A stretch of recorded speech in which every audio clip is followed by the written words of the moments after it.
Ephron Yoshev Yisov B'nei Ephron is sitting among the B'nei again. The word Yoshev is written Choseh, right? The Tov is deleted. Similar to by Avram Avinu, right? It says Yoshev K'chom Hayom. Yoshev, it's also Choseh. It's Yoshev.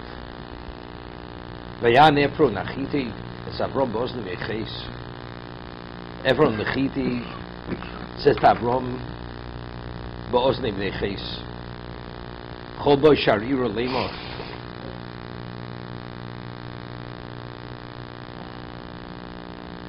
First of all, B'nei Ches, we said earlier, they represent the community, because they have to authorize that to give the burial plot to an outsider, to a stranger. So Ephron speaks B'ozne B'nei Ches.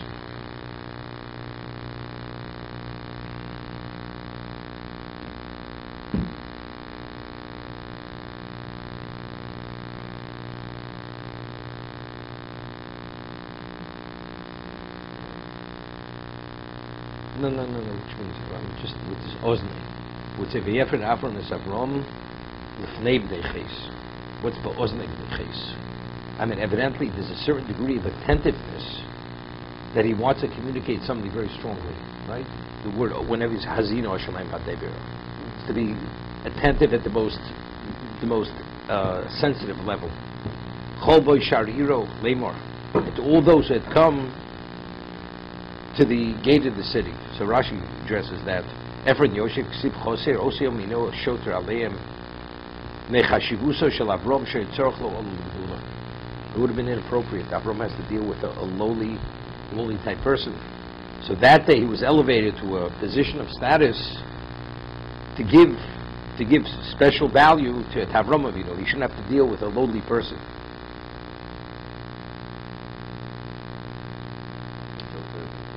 Shoter is an officer. Yeah, Shoter.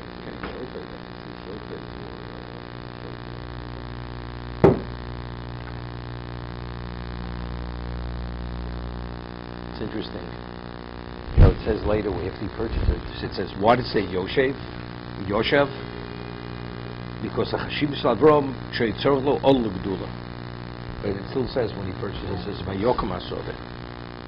It says when he purchased the Marsa Machpelah, one interpretation Vayokom Asod means it went from the domain of a commoner to the domain of a prince. So whatever he was in the eyes of Bnei Ches, he may have been a person of status, but relative to Avram he was nothing. So therefore it went to another level. It's Vayokom.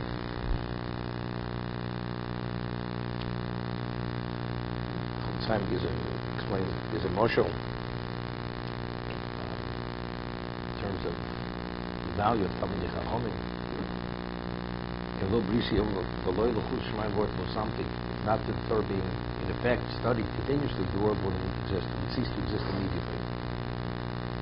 So, famous word from Chaim Volozhner, but the Chofetz Chaim cites it in Zohar. It would be one moment of existence when no Torah would be studied. The world would revert to pre-existence instantaneously. Based on this posuk, in Lo Brisi. If not for my covenant, which is in effect day and night, the extent of heaven and earth would not be in place. So, Chofetz Chaim says, if you walk into it, it's meant for people studying, dedicated. They don't have 2 pennies to rub together. Forget about 2 nickels. Nothing. Impoverished. They're malnourished.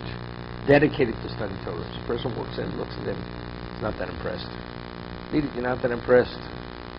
So he says, Moshel not done a dome. He says, what is it analogous to? He says, this king he wanted when they first came out with the steamboats. The king says he would like, they should build for him a steamboat, and it should be the equivalent of his palace. If he walk onto this boat, when he travels on the water, down the rivers of Europe, he should be no different than he's in his palace. So finally they finish building the boat, furnishing it. They bring him in, the captain, he walks in, he's like amazed. The beauty, the ornateness of the way the woodwork, the mirrors, everything, exactly like the palace.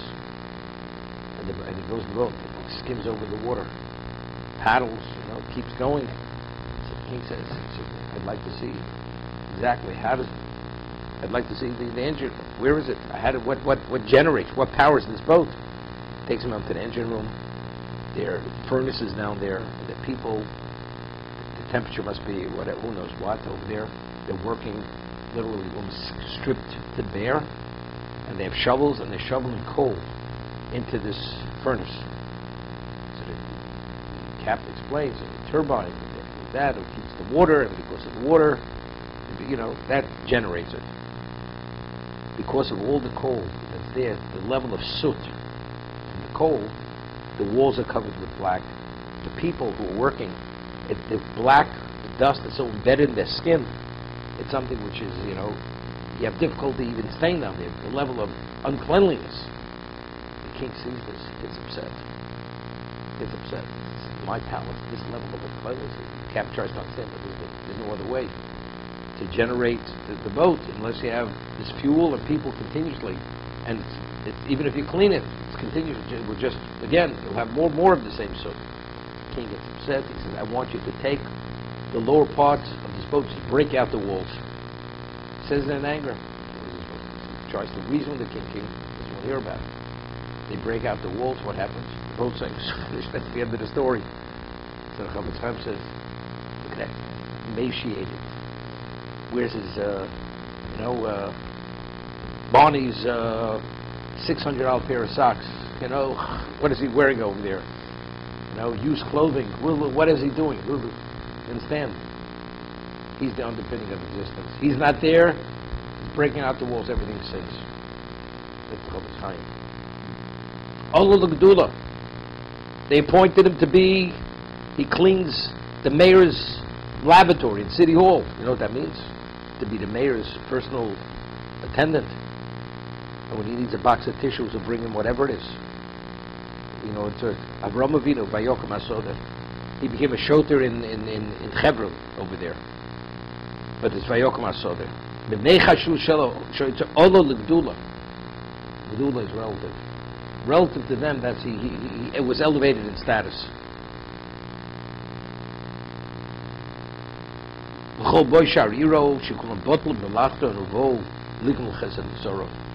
They all actually took off from work to pay their last respects, to do chesed with Tzori Menu. Running against the place.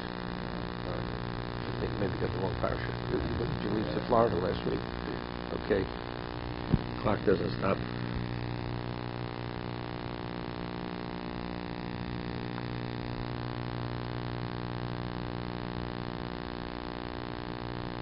It's interesting.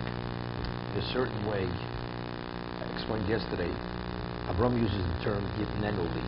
I'm willing to pay Yitnenuli. So as the Rechaim Kodesh explained it, because Ephraim was so conniving and so shrewd, he wanted to do the transaction afterwards, contest the transaction that was under duress. So therefore Avram says, I don't want to purchase it. Give it to me as a gift and I'll pay you for it. I'll compensate you, but I want it as a gift. So afterwards he can't contest it, that it was under duress. That's the reason why. I didn't force you. I didn't force you to sell it to me. I'm asking you to give me a gift. It's up to you. You want to give me the gift, give it. And that's where we find all these accolations. The Nisi Elokim, all these praises that everyone wants to show on all of them how intimidated they are by him. Rob says, I understand that. Why did he bow? He bowed also to show that I'm not what you say I am. I'm an ordinary person. Therefore, give it to me as a gift that later they shouldn't be able to contest it. Why was it public? Avram says, when they finished the transaction, it was before Amoret, before all of them.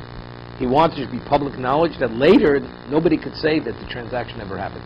That's why it says at the end, when he did the transaction, it was done in the most public setting. But over here, Ephraim, he's such a balgaiva. He's such a haughty, pompous person. And as it says,